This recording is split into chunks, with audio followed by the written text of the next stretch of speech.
And I hope that our students, for the first time listener, I must inform them that Dr. Ramakant Lavanya, he is currently working as a technical support manager, India Hygienia International, United Kingdom. He is the overall in charge of the Hygienia International in our country.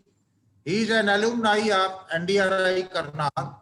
He obtained his PhD degree from that institute, and he is having more than 10 years of experience in quality control, assurance, research and development. We are really proud to have him again with all of us. He has been earlier associated with Duke Thompson's India Private Limited as a head operations. He was also associated with uh, Caventer's Milkshakes as a head quality assurance, and he has also rendered his services as a manager microbiologist, Dutch Milk Company Limited, Thailand. So with such a vast experience, uh, I'm sure our participants and listeners, faculty, students, they are going to be benefited by the views of our Dr. Lavanya. So once again, Dr. Lavanya, I welcome you to this webinar, and really we are very proud to have you again with all of us. Thank you very much, sir, for a detailed introduction. And it is indeed my pleasure to deliver the tools and technologies which can really benefit our budding generation who will be looking as an entrepreneur in their near future after completion of their degrees and diplomas and master courses. So being a technical support manager, I would like to start with my presentation, not directly to the topic itself, but with the relevance of the subject that we are looking for an entrepreneur. So I am pretty sure our students who are into their last semester or the years of their degrees and diplomas, a few of them, or I mean, it depends upon the person to person, how many of them are looking to become an entrepreneur. So to become an entrepreneur is really a challenging task. And that is why I think that most of the people have a fear in their mind that if I become an entrepreneur, what would be my fate? Will I be really taking up the business to a high extent, or what will happen? I mean, it is always pass and fail kind of thing. So there is a fear in their mind to go ahead with the entrepreneur. And then the people comes or jumps into different segments. Few keeps going into their research and development, few becomes a microbiologist in the laboratories, and few become, I mean, professors and scientists in the academics. So to justify the entrepreneurship, I would really, I have tried my best to bring certain tools and technologies wherein our budding technologists can really understand, or the microbiologist can understand, that what is the really requirement of the dairy and beverage industries. I will consider as a food industry as a whole, because dairy and beverage also comes under the food processing industries. So here I go with my presentation so that the people really can understand one by one that what are the really requirements which can work into the industries for becoming an entrepreneur. So we have to understand what is the current demand of the industries wherein the people can serve, or the entrepreneur can cater to the industry. And that is how it is give and take formula to understand for a leader in a entrepreneurship. So first of all, I have covered the tools or the technologies which are really rapid in nature, because as we know, our processing industries or the global processing industries, they are generally relying upon the conventional methods. So now we know that day by day the population load is increasing, the demand of the food is increasing. So how to meet out all those things requires a rapid tools and technologies to understand, to check, to verify, to quantify the level of quality, the quantification of pathogens or non-pathogens by different modes. So here I go with first tool, which is very well established is in whole of the globe for cleaning and sanitation verification. So let me, because I'm having multiple slides, so sometimes I may skip few slides, which will not be much of the relevance, but yes, where the things are required, I'll really elaborate something more. So cleaning, we generally think it is a really, it's a very normal thing, and you can just see and understand the process which we have followed is okay for the cleaning. But it is really not an easy job. It is really a science. It needs lot of efforts to put upon, to have a wonderful cleaning. So in nutshell, I would say 70% of the cleaning cost is labor. So we have to think upon that part first. And it can importantly delivering a safe and cost effective in service and products, and ultimately ensures value for money. So it's a wonderful definition that the ideal test for measuring cleaning efficiency is a test for organic matter. Because in a broad term, what I would say that generally people think that the cleaning means that we are killing up of the microbes. We are eliminating all the microbes from our system, whether it is a surface, whether it is a process, in line or equipments or any other equipment belongs to the industry. But at the same time, we have to understand a very new concept that we have to consider the organic matter first. And that is how the BRC Global Standards has clearly mentioned in the edition 6, page 40, for the advice of ATP cleaning verification. I'll come upon what actually that ATP cleaning verification is and which really complies with the HACCP. So let me come to the real picture that we generally think how we do the cleaning and how we verify the cleaning. So generally there are three ways of inspecting the cleaning verification. First is the visual, the microbial, and the ATP. And we can see the visual is simple, but it is not accurate, and you cannot detect food residues which is remained over the system. Second one is the microbial, which is really practiced by all of the microbial biologists, the quality people in their processing industries. But again, I would say they are not simple. They takes a dedicated laboratory, a dedicated manpower to understand the microbiology. Again, in microbiology, you are not able to detect the food residues. They are not fast as well. But coming to the latest technology, which is a ATP technology, covers almost everything. And that is why we have to understand, despite of having a conventional traditional method, the people are relying upon the ATP technology. And sir, and my dear students, I would say now more than 90 to 95% of the processing industries, they are relying upon this technology. So it means it has really some meaning. So I'll cover up what exactly this ATP technology serves to the industry. So before talking ATP technology, let us understand how the ATP technology has emerged into the industry to verify the level of sanitation and cleaning. So in my previous presentation also, I have discussed about a very normal kind of insect which we have seen in our atmosphere, that is firefly. We must have seen in our childhood the illuminating insect which is we called as a jugnu.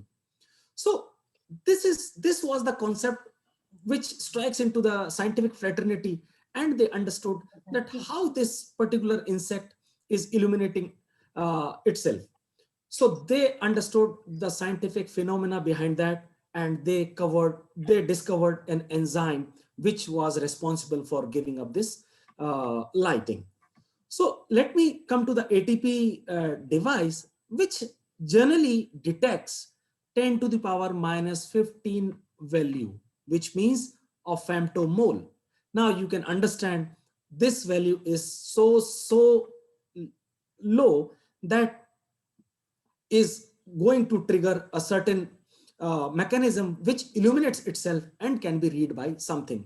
So in insects or in a nature, the energy is really high and can be visible with our naked eyes. But when we talk about the cleaning verification, the level of contamination is really low. That could be because of the microbes or could be the organic matter. So we need certain tool to understand how this ATP can be understood and can be cached into a device and can give certain reading. So here is what a picture clearly shows that how this actually ATP works. So we know ATP is a molecule which is found in all living cells as well as in the organic matter. So now what happens actually will be clear with this particular slide.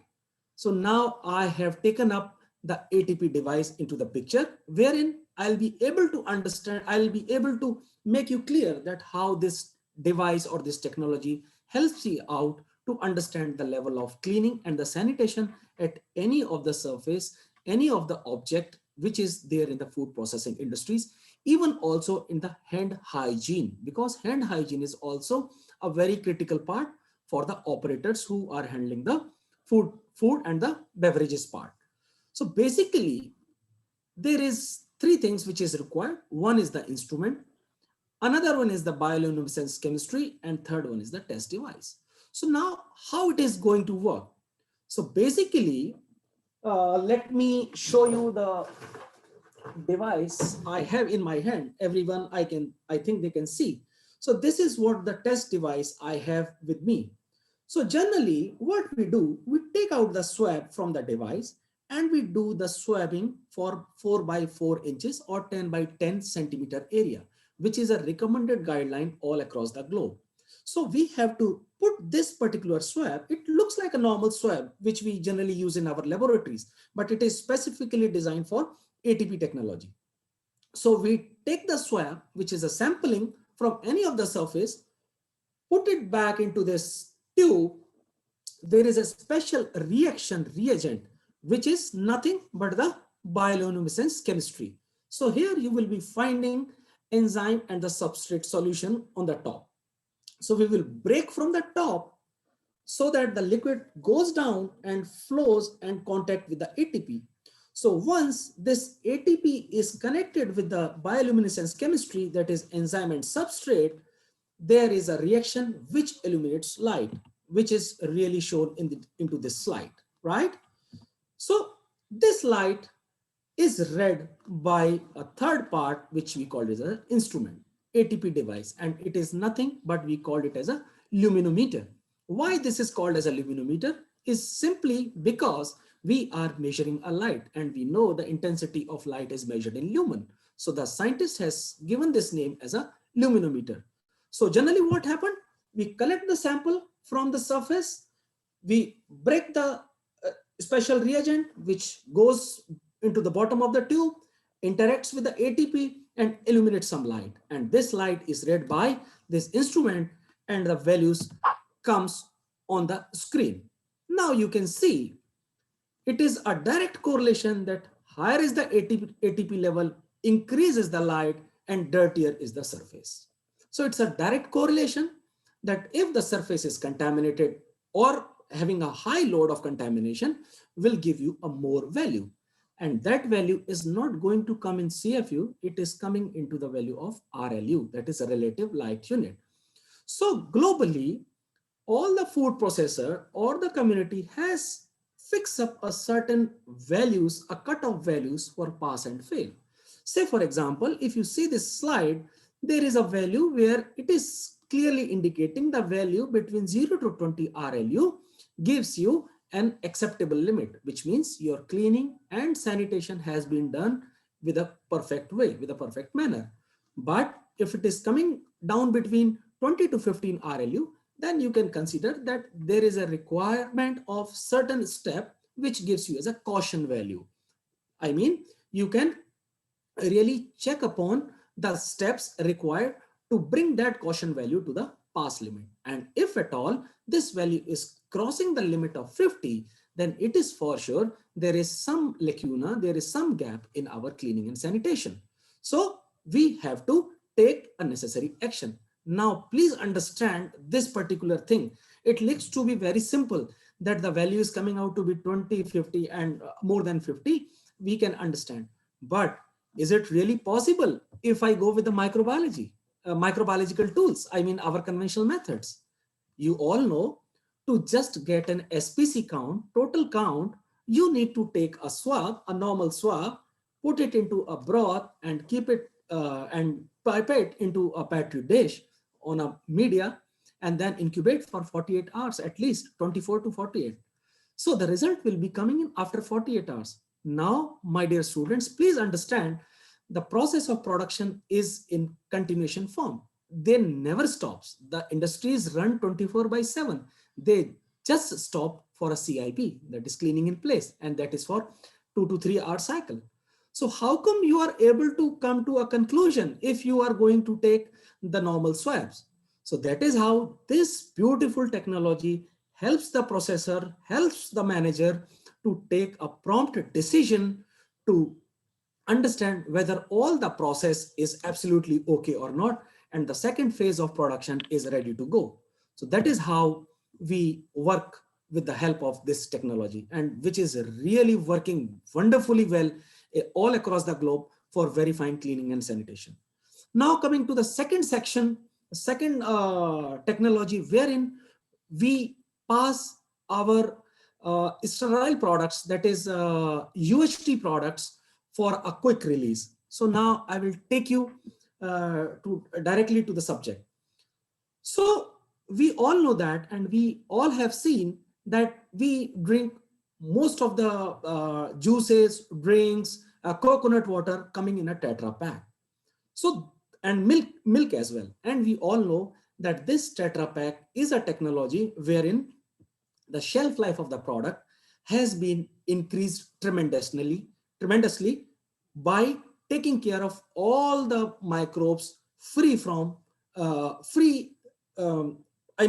taking care of all the microbes by not entering into the Tetra packs or the extended shelf life products. So it is again a very big challenge in the industries to verify, to understand the quality of all those packs to release into the market.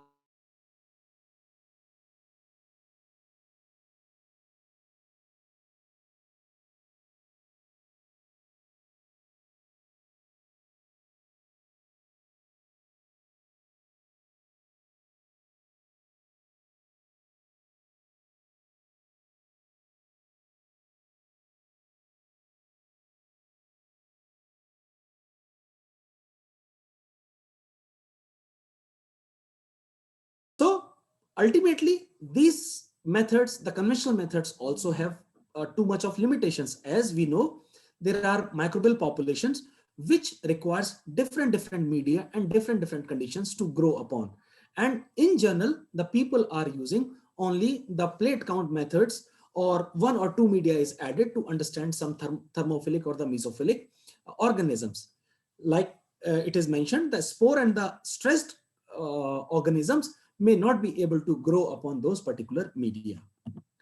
And the second important thing, which is again accepted in the processing industries for releasing the UHT product, is the pH meter. It looks to be very simple. For us, measuring a pH into the laboratory is a very simple things. People may not consider this pH meter as a very special tool, but for passing out certain products, this pH meter has a wide acceptability. But at the same time, if I talk about the release of the UHT products, it also has some limitations, that certain non-fermenting organisms do not change the pH. So the point of telling this non-fermenting organism was to understand that we have cut open the Tetra packs after 5 days, and we have dipped the pH meter into the packs, and we check what was the initial pH and what is the final pH. So on the basis of pH drop, they identify that there is some problem into the batch, and they generally keep for a hold. But as I said, there are multiple organisms which are non-fermenting, wherein the pH will not drop, but at the same time, the product will go bad after a certain period of time.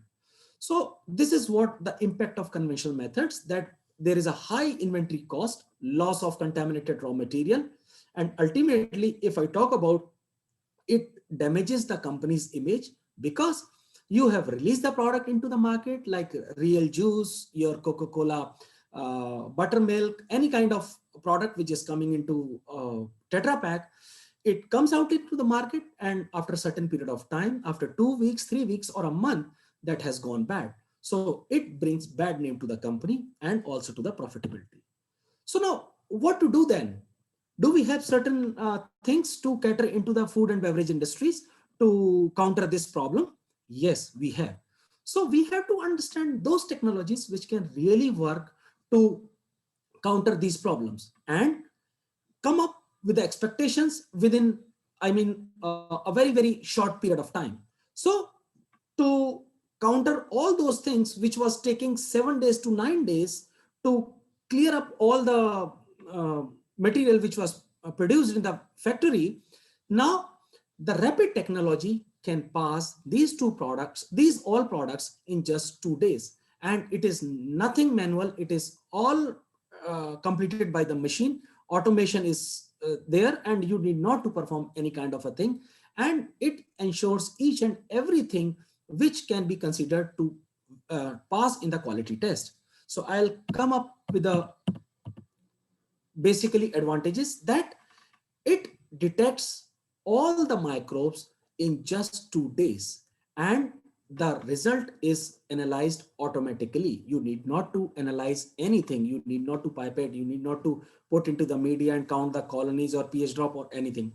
And the method is as good as the growth-based method, because we are also incubating those packets for a particular period of a time, but we have reduced from 7 days to 2 days. So now how it is happening is very, very important. And this slide will give you a clear picture that how this technology helps out a processor to release their products, which is kept in their warehouse. It looks to be very simple, that I am talking about their products are kept in warehouse, they are waiting, they will clear the consignment after 7 days. But you have to understand the industry size are really huge. If you visit a production of Nestle, I will say the Moga is very near to you, or you must have visited any Coca-Cola factory. There are Coca-Cola factory in Punjab, in Sarind, I guess. So you will understand there is a huge stock of Tetra Paks or the products which is produced by the company. And there is a huge burden to release those products. So how this technology is going to help is very much clear with the help of this slide. So what is happening? Basically, we have to incubate all those Tetra Paks into at particular temperature for 2 days. And then we cut open those Tetra Paks, and we put those Tetra Paks into a 96 well plates. You have to take the sample manually into a 96 microwell titer plate, and then you do not to do nothing. It has to load into the machine, and now the what machine will do will complete in these 3 basic steps. So what will happen? As we know, the product may contain some non-microbial cell which may contain free ATP. So first of all, a solution will go into this particular wells, and it will hydrolyze all the free ATP, so that there is a remaining of the ATP which is coming from the microbes itself. And then in the second step, what is happening? Again, a second solution which we called as a cell solver, it comes in contact with the cell wall of the microbes and helps the ATP to come out from the cell wall.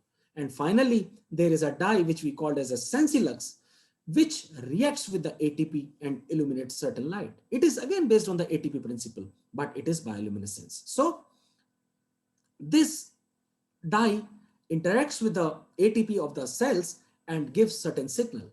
So this signal is again read by this machine, and it gives results as a pass and fail. You can see these are 96 dots. It is nothing but a microtiter plate, wherein we can load 96 samples at one go. And if at all there was any problem in any of the product, it will highlight you with a high count or high value and will change the color of the well. It may give you yellow to red. Rest, the clear cut product will reflect as a green symbol and it will show you the negative sign. So that is how you can really take care of the product release in just 48 hours. So what I was talking about for whole of this new technology is that people worried about the cost involvement with this technology, because we know when you want to drive fast, either you have to use aeroplane or you have to use a good quality of the car. You cannot just drive very fast with the help of a bicycle or a motorbike. So that is how the people ask that, okay, if this machine is having this much of value, then what is the return on investment? Because the people are still relying upon the conventional technologies, like I said, the plate count method or the pH methods. But there is a complete study wherein in 6 to 9 months, or I would say in a year, there is a complete return on investment, because the faster is the release, the lower is the reduction. I mean, the faster is the reduction in the cost inventory. So ultimately, the cost which is incurred in the machine can be returned back within a year time. So people are really understanding the Indian market. We have really checked most of the people who are into the manufacturing of Tetra Paks. They are now recognizing these technologies, and very soon you will find certain kind of technologies is also available in India and adopted by most of the companies. So that is how they can save upon their time and other things. So now coming up to the third section, that the detection of foodborne pathogens. So I am pretty sure my students who have joined my last session, I have delivered this very technologies to the people for rapid detection of foodborne pathogens. So I'll directly come upon, and it is my pleasure again that the other people are also there who can understand this technology. So basically, we know that it is polymerase chain reaction. But as I said, that we people have performed the PCR in, I would say, in a very old fashion, by preparing multiple reagents, by doing multiple steps. Just hold on, please. Just hold on. Sorry. So here, now the technology has developed in such a way. My apologies. Just a moment, please. Hello. Yes. थोड़ा जल्दी आएगा please, मैं एक meeting में हूँ, please come. जी जी जी, I am in a meeting है. जी जी, yes yes yes, can you please cut down? Yeah, thanks. My apologies, actually my laptop has gone bad, so the engineer is on the way, sorry. So basically, now the PCR has designed in such a way that all those steps which were required to perform to prepare different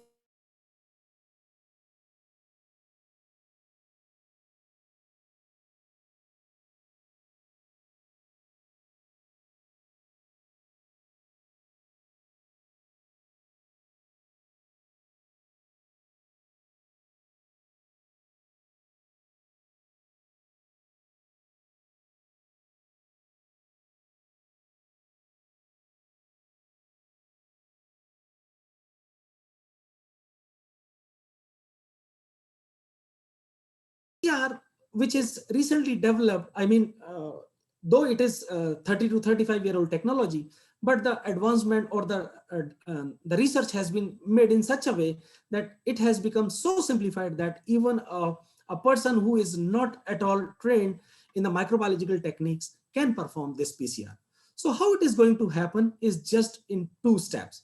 Basically, you have to enrich the sample, which is a very normal procedure to perform any PCR.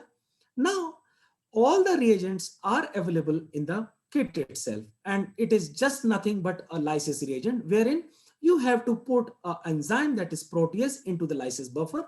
And again, as I said, the automated thermal block is there in the picture, and you have to load your samples and put a certain value of lysis reagent into the PCR tubes, which I have shown here, and just load all these samples into the machine.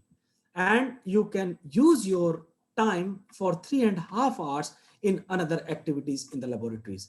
And you just forget everything. The PCR will automatically complete it in 3.5 hours in one mode, and in another mode, it will take just 1 hour. And I'm glad to share at this platform that last week, this PCR has got approval from FSSAI, and the FSSAI has put this approval in on their website, and you can check that the credentials of this particular PCR. So that is how we have to understand the easiness, the robustness of the machine, or the performance of the machine to come up to a result, and the authenticated result. And why I am talking about the authenticated result is that because because we know there are multiple PCRs into the market, but you have to have something which can give you a clear idea that have they been approved by certain agencies. Why is it so? Because we never know whether those PCRs are covering the false positive results or the false negative results. Because if I talk about an organism called Salmonella, there is a huge challenge in identifying the Salmonella, because Salmonella is an organism from the family Enterobacteriaceae, and its relative members, that is Enterobacter or the Citrobacter, they grow as good as Salmonella into the matrix and possess almost same properties and shows as a false positive results. So that is how we have to understand that any technology which is really working for identification of a particular organism should identify that particular organism only. It should not catch up the false positive results, which is really very important, because you have to consider that these technologies are going to work in an industry. And as I said, industry is producing 24/7, and in one lot, they are producing a production of worth millions and millions dollars. So we have to understand, if there is a chance of 1% false positive or false negative result, there is a total mess in the industry. So we have to understand, before choosing any technology, you should always understand that what are the approvals carried by any technology. So this is what I was talking about. And in the PCR system, we should also understand that what are the capabilities of the PCR. Is it able to cover most of the pathogens which is required for a regulatory compliances? So that is how we have to understand all those kind of things. And you can see, which I was talking about, that the value of PCR has come up into different segments, like ease of use, as I said. And you can see in the picture, if I ask any of the person to just enrich, which means measure 25 gram of a sample in 225 ml of a broth, anyone can perform. If I ask to transfer 150 microliter in 12 ml of a lysis buffer, anyone can transfer, and he can put onto an automated thermal block and transfer 50 microliter of the sample and close the lid. So that is why I was trying to say that certain technology, certain companies has developed the PCR in such a way that everyone can perform, and the results are interpreted automatically. And the results also evaluated in the form of a graphical representation, which can really help you out to publish, to compile the data in the graphical form, Excel format, or whatever the format you are looking for. So that is how we were talking about the benefit of this PCR. Again, in this kind of technology, there is an inbuilt positive control. So we all know that while performing the PCR, you have to run the positive controls. But here, it is already an inbuilt positive control there in all of the test kits, which goes along with the sample. So that is what I was talking about, the PCR. Not only the PCR, the companies they provide all the materials required to perform a PCR. It comes in a startup package. So that is what I was talking about, the approvals and the certification. And I would say, to become an entrepreneur, to looking yourself as an entrepreneur, you should always focus upon all these parameters. Just don't look into the fancy kind of machines, or thinking of a good object. You should, before going into that, you should always look into the approvals, because these approvals are given to those equipments which has passed a rigorous test of a third-party agencies like OSC, Norwell, FNOR, US Canada, US Health, whatever. I mean, there are multiple organizations. And now, as I said, we have also cleared with the FSSI. So now, taking, these were the tools which were really helping you out in the rapid diagnostic of different pathogens, clearing the USG products in a short period. Now coming to a different segment, that is the food allergens. So it is just a representation which is taken from the FDA, that we have found that people are allergic to different food products, and it is very common. And we all know, I mean, the gluten is now becoming very common in India also. So people are looking for a gluten-free diet, or gluten-free bread, or gluten-free product, whatever it is.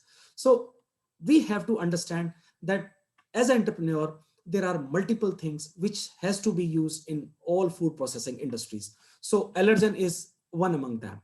And we can see there is a data where we can see that 1 in 13 children is now affected with any one kind of allergy, which can come from any of the element which we have shown here. Now we have to understand that if there is an allergy, we should also have certain tools and technologies to identify these allergens. Why I am talking about these rapid technologies? Because if you are going to go with the gold standard methods, or the method which is mentioned in the books, they are really time consuming. They are having a high cost in testing. So the food processors looks for the tests which are really good to go. They are good in their sensitivity, and they can be performed very easily at their facility. I mean, this is what the processors or the quality people, they look when they adopt for any kind of tools and technology.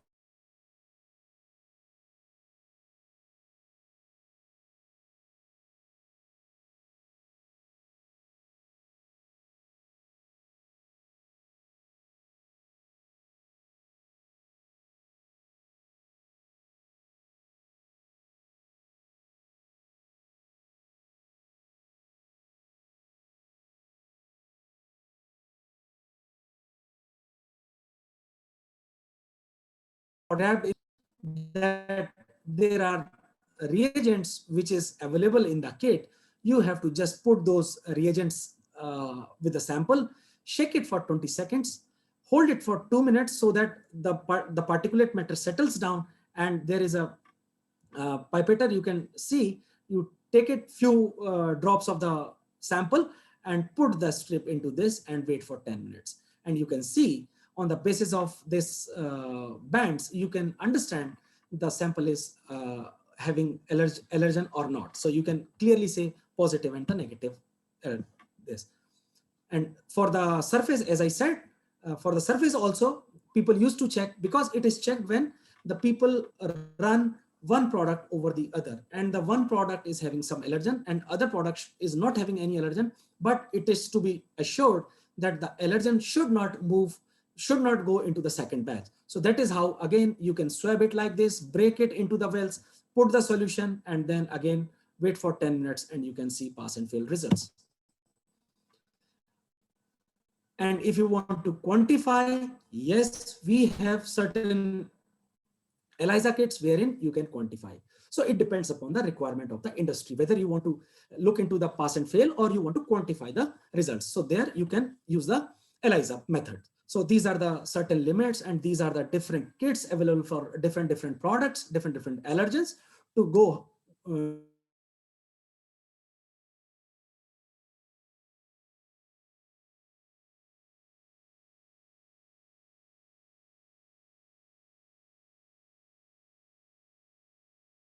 frying again and again should be thrown after a certain value, which is specified by the FSSAI regulatory bodies, that more than or equal to 24% of the total polar compounds found in that oil should be thrown away, because it is causing cardiovascular diseases. So again, you can see that it's a very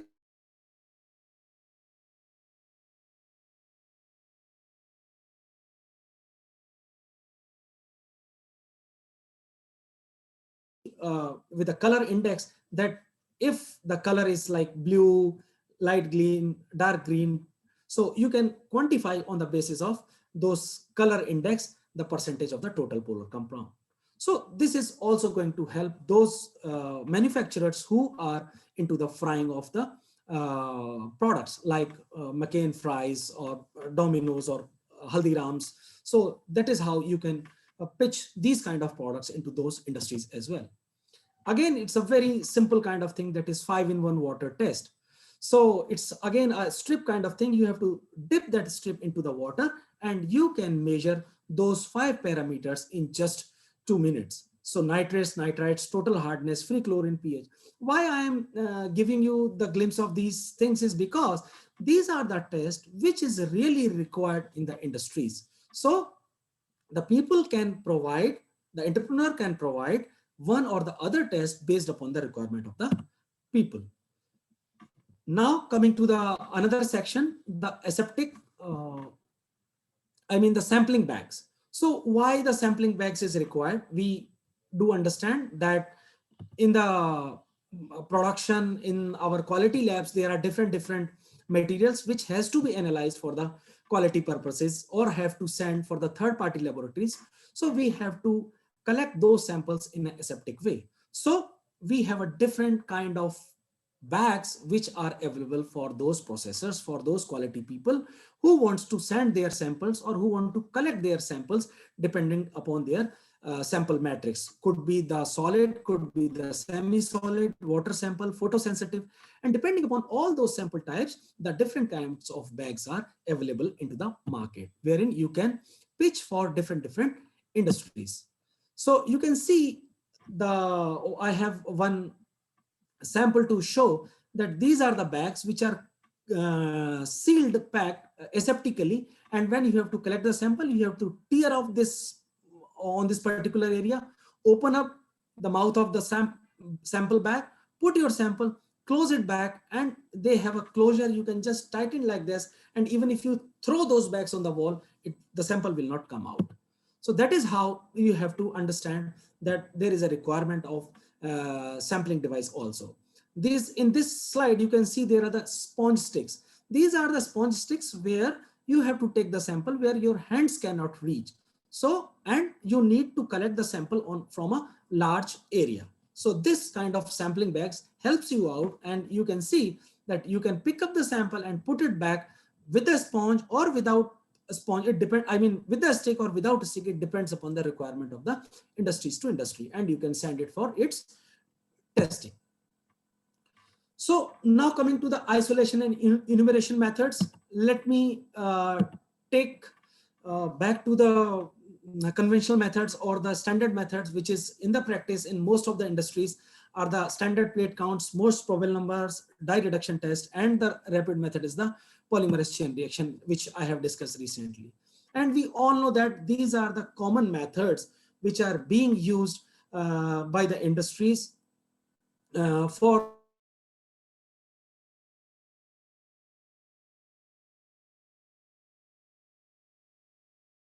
are into the solid matrix or the samples are into the liquid. So there are multiple ways and means to conduct all those tests. So we all know that the colony forming units is carried on the media, where you need to weigh the media, you have to measure the volume of the water, you have to mix it, you have to make sure the pH is maintained, you have to boil, you have to autoclave, you have to cool it down, or you have to maintain the water bath to have a standard temperature to pour on the plate. And the most probable number is used to measure the liquid sample, generally the water samples, because the standards for water testing is not 1 ml, it is generally 100 ml. So we perform the MPN, and we also know the dye reduction test, which is used in the this milk testing.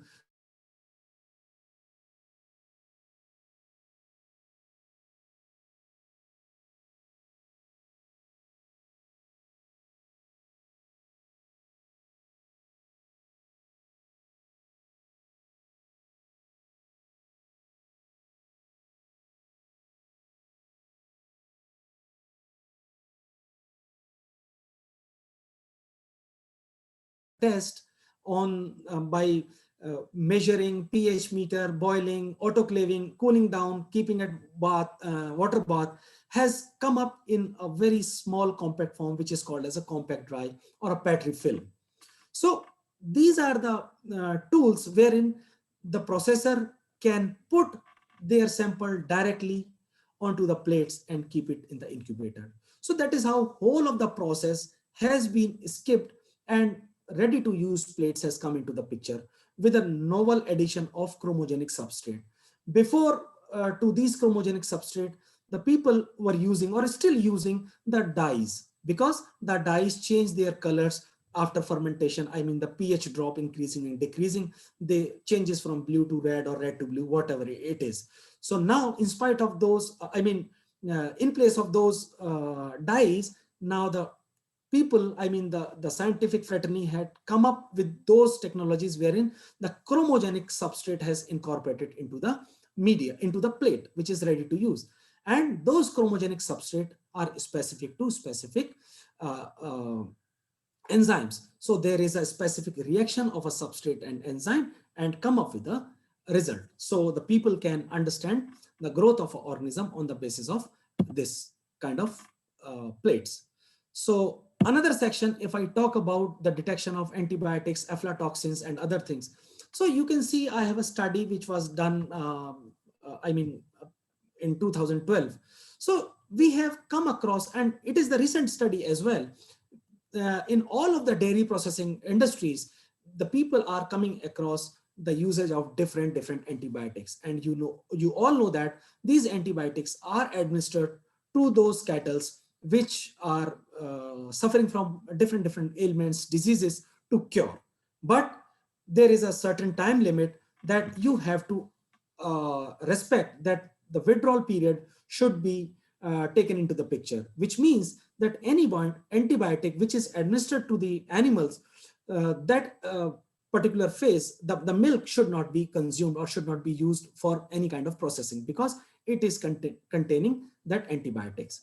What is the implications of those antibiotics can be easily seen, that it can inhibit the starter culture activity, which means the dairy industries can suffer.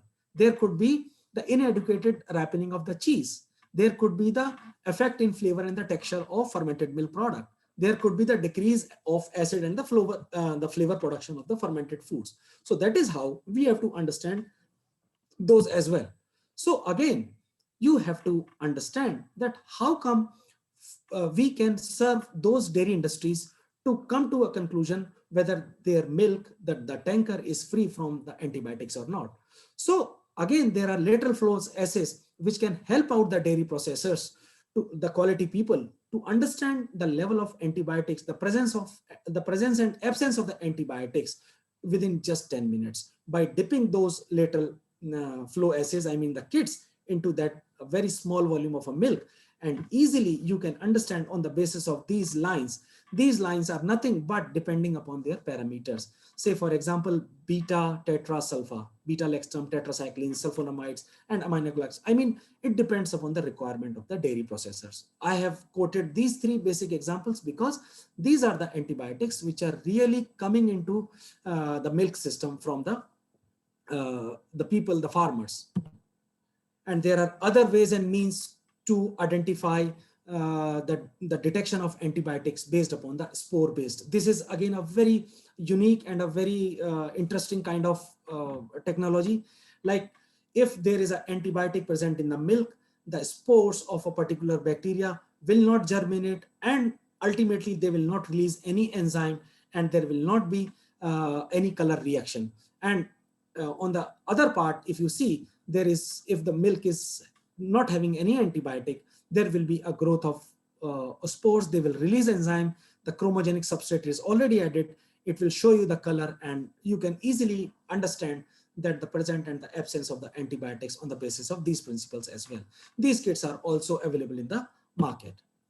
Now coming to the aflatoxins. Now, as I said, there are multiple things to explore into the processing industries, and that is why I am touching upon a different segments. So one segment is the aflatoxin.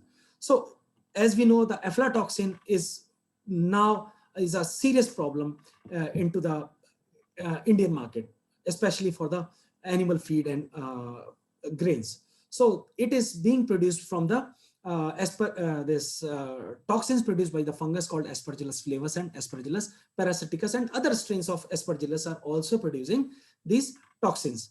So we have to understand that we have to monitor these aflatoxins at the very first stage, so that these should not go into the food chain, because these aflatoxins are causing hepatocarcinogen, which means the cancer of the liver, and there are multiple disorders which is caused by the aflatoxin. So again, there are various ELISA kits which are available in the market to quantify, to understand the level of aflatoxins in the market. So it is a comparative chart, and you can see, as I said in my previous dialect also, that there are gold standard methods which are rarely available in the market, but they belongs to a certain companies or certain groups because they are too costly. Even a cost of the equipment is crossing 1 crore. So it is not possible at all that all the processing industries can afford such kind of equipments at their facility. So you have to rely upon those tools and technologies which can cater the need of the dairy processors or the food processors, which are looking to detect the contaminants, whether they are microbial contaminants or non-microbial contaminants. And it should be simple. They should be reproducible, which means the results should be reproducible. And there are multiple kits which are approved, which can give the results which are at par with the HPLC or NEGC MS.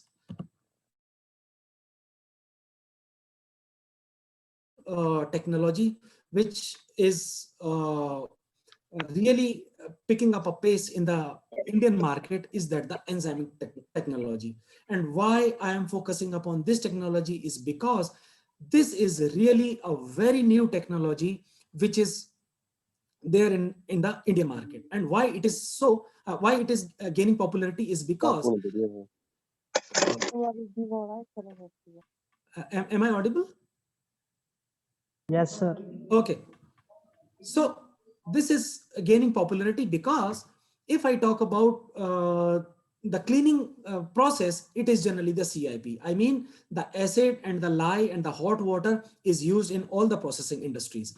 But to tell you that the biofilm, which has emerged a leading problem in most of the food and beverages companies, generally the dairy processing industry, cannot be taken care by the normal CIP. Though the CIP is a standard procedure of doing cleaning in those processing industries, but to tell you that even the 1,000 to 10,000 times of the concentration of the solution cannot remove the biofilm.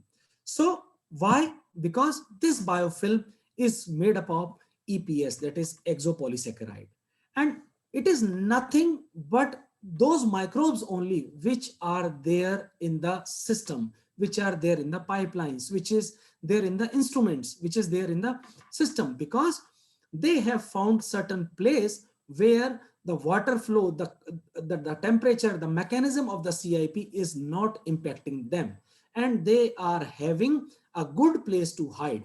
And by a passage of time, they aggregate themselves and they make such a clump that it is really very hard to break it by any kind of sanitizers or any kind of, acid and lye which is used in the CIP system. So now the enzymatic solution has come into the picture. So how this enzymatic solution is treating this biofilm is that we put a certain set of enzymes in a CIP tank, at a particular temperature, at a particular pH, and runs all across the pipeline or runs across the process which is there in the production. And ultimately what is happening, it is not killing the microbes, but it is cutting the sites of the EPS, which allows to free the microbes which is hiding beneath the sheath, beneath the shell, beneath the umbrella. So it breaks the EPS, and the microbes, the planktons, they are free, and in the another cycle, they just remove those microbes. And it can be evident by collecting the samples from the sampling points. As I said, after CIP, people used to say, my system is okay to go for the production, but we have to collect a sample after CIP. And then if we are suspecting the biofilm in the industry, in the process, we have to run those enzymatic solutions. And after those particular running of the solution, we again collect the sample in the sampling tubes and we put for the analysis. And ultimately, we compare the samples which were taken before and after, and we can easily understand about the process of the biofilm. And it is really a very, very important thing. And to your surprise, I would say still most of the people in the processing industries are unaware about the biofilm. So being an entrepreneur, you can also understand that you have to make up your mind in such a way that you should bring those technologies to the processing industries. So now coming to the cleaning tools, which is really very, very important again, because without the cleaning tools, you cannot ensure the proper hygiene, the quality of the product. And it looks to be very, very simple that why we are talking about the cleaning tools. But yes, without those specific cleaning tools, you cannot understand the real picture of the cleaning and the sanitation. And it is because we have to perform the manual cleaning also and the sanitization part. Now you can see I have put a picture of, just a moment, please, just a moment.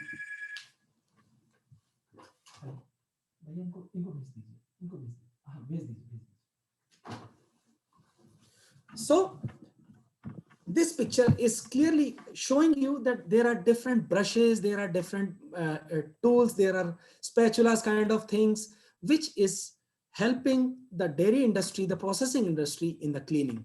And it is really very important. I am showing these color coding, which looks to be very normal. But to be honest with you all, in the processing industries, we have to classify different zones: a green zone, yellow zone, orange zone, red zone. And on the basis of that, you can put those color specific brushes, tools and tools in a particular area. So you can easily understand that how we can differentiate. It will really avoid the cross contamination from one segment to the another, and you can ensure a proper cleaning, hygiene and sanitation. And also you have to understand about the softness of the brush, the hardness of the brush, the stiffness, and the design of the brush, which is really, really very important. So that is how we can take care about the cleaning process into the processing units. So I guess in sharp 1 hour, I am able to conclude myself. If I have gone too fast, now the time is open for you all to put up all the questions, please. Thank you so much, sir. Thank you for this very impressive session.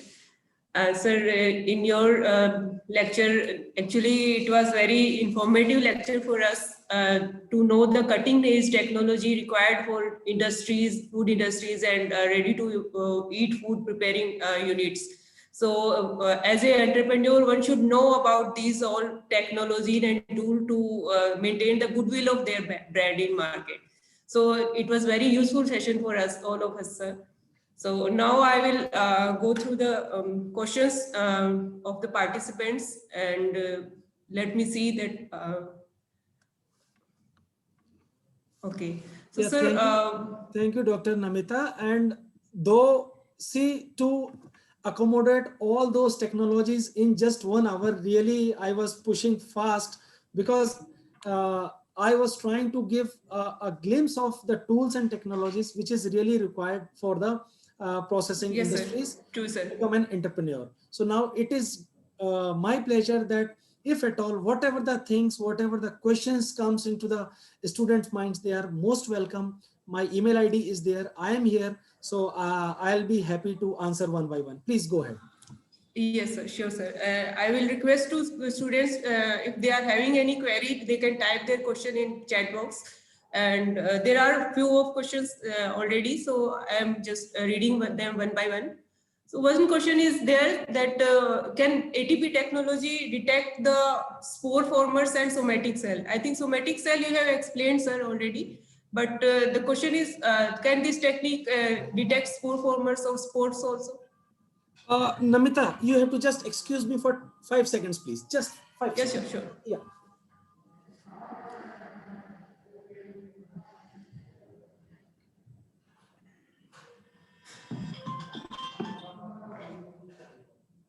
He's a very busy person, sir. Yeah, my apologies. Actually, the engineer has arrived. So, Yes, sir. so basically, let me come to this ATP technology. Basically, the ATP technology is covering the any kind of microbes which is there on the surface, right? So somatic cells, yes, but for the spore, I want to say that during the process of cleaning, the spores generally do not remain upon the surface of the processing, because we are using this ATP technology at the places where we are producing our products, and we are using all those time, temperature, flow, concentration kind of combination through the CIP, wherein it is taking away the spores. But yes, there is a limitation that spore coat is really hard, which cannot be detected by the which cannot detect the spores. Dr. Yes, so for Lavanya, that we I have a question in continuity. What about Clostridium? Like Clostridium is a very big problem in your Tetra packs, in your sealed products. So what about Clostridium? See, Dr. Saab, basically, uh, if I come to the Tetra Pak, yes, because what we are doing, we are keeping those Tetra Paks for 48 to 72 hours, right? In case of spores specifically, because the Clostridium is a spore former. Otherwise, for the normal organism, we recommend just 48 hours. But we have seen there are multiple organisms which is really a slow grower or the spore formers. So in those 72 hours, those spore is generally converted into the vegetative forms, right? After incubation. And then we are picking up the sample, and then we can go with the ATP technology. My mistake, sorry, I was considering Dr. Namita's first question with respect to the luminometer. If I talk Yes, sir. about the question which has been asked by Dr. Harsh, now I will rectify myself. In that ATP technology, in our Innovate, where you are releasing the product with a fast speed, yes, it can really take care of all those cells. No worries about that, because we are incubating those packs for a particular temperature for a particular time. So that time is fair enough to convert those spores into the vegetative cells. And our machine is so sensitive that even 10 to the power 3 log, 3 log cells can also be detected. So it is very easy to understand and detect those spore formers as well. Okay, so coming to the next question, sir. You have mentioned oleo technique in your lecture. So there is a question by Dr. Harsh that what is the current status of this test? Do we need specific equipment for this detection technique? Yeah, very good question, Dr. Harsh. Basically, no. It is itself is containing a certain test material. You need to just put the sample. You have to collect the sample from your, if you are checking a sample from a vendor or a ready vendor, you just take a sample and put it into that vial. So after keeping for 5 minutes, you will be developing with a certain color, and there will be a color index which will be given to you with the kit itself. If you will match that color index with the oil color, you will be able to understand the level of total polar compound. So need not to have any other equipment to estimate that TPC.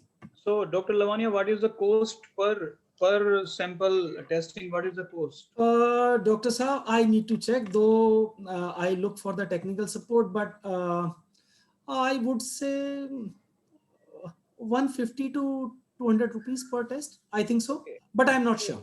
But Yeah, I'm not but sure. this is really cheap, I will say, because when we go Yes, to sir. have jalebi, samosa, and all such Yes, products, exactly. right? So we are consuming lot of carcinogens, Yes, that's right? correct. So Yes, sir. we need to be aware that from where we are purchasing, if that product, the oil that is being used, it is of good quality or not. So it's really wonderful.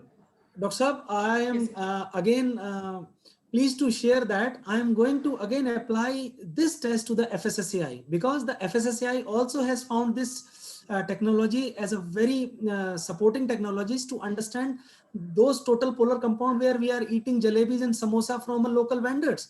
They are Right. putting that oil for 5 days, 7 days and frying all those stuffs with the same oil. Yeah, actually they never replace it. They They never just keep on replace it. adding They new keep oil on in Yes, adding. that. sir. Yes, exactly. Yeah, that's it. Yes, Yeah. sir. Coming to the next question, sir, this is a very good question by Kiran Goyal. So she has asked that can we correlate that ATP technology results, whatever we are getting with CFU per ml count? Because still we are having the standards from FSSAI, they are in the terms of CFU per ml and all. So can we correlate this? Yeah, a very good question from Kiran, I guess. So yes, though I have not touched upon that correlation from because of this time limitation, I was supposed to deliver multiple things. But yes, we have the ATP conversion from ATP to CFU, but this will not give you result in just 10 seconds, because the previous technology which has talked in terms of in respect of the luminometer was taking just 10 seconds. But for having the correlation of ATP to CFU, you have to incubate your sample for 6 to 7 hours. And then we have a detection swab. There will be a second swab like this only. So you have to take 100 microliter from one swab to put into the second swab and check with the machine. The machine will give you value of RLU, but at the same time, there will be a CFU factor which will be there in the machine. So you can easily correlate. Yes. Thank you, sir. It was very useful. So I guess we have gone through all the questions, sir. So now I will invite Dr. S.K. Mishra to give the thank you note.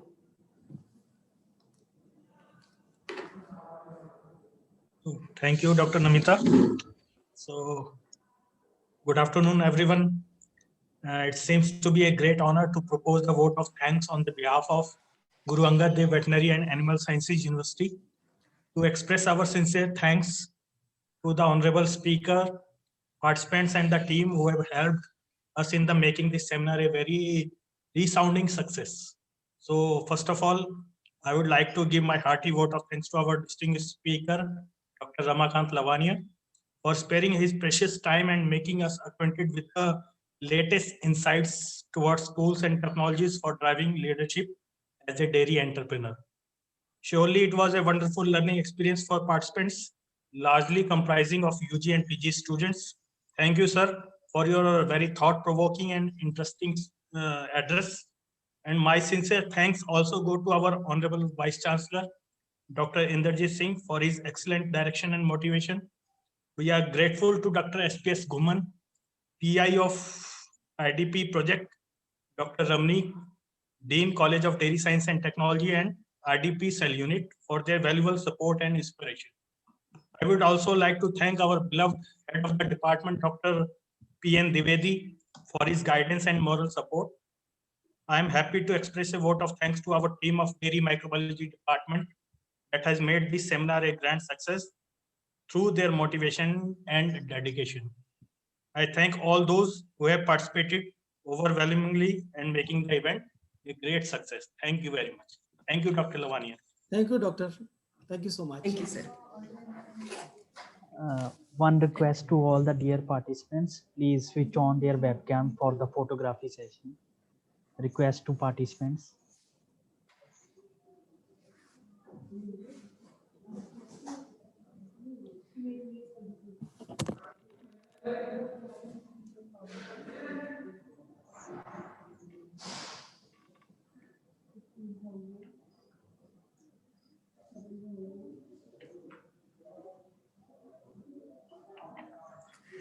Thank you, participants.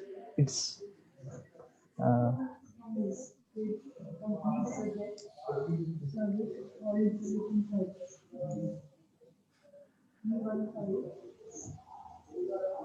thank you, sir. Participants, please, you can please leave the meeting. So Dr. Harsh, may I leave the meeting, please, now? No, Dr. Lavanya will just take 2 more minutes. Okay, sure. Yeah, so I request all the participants to please leave.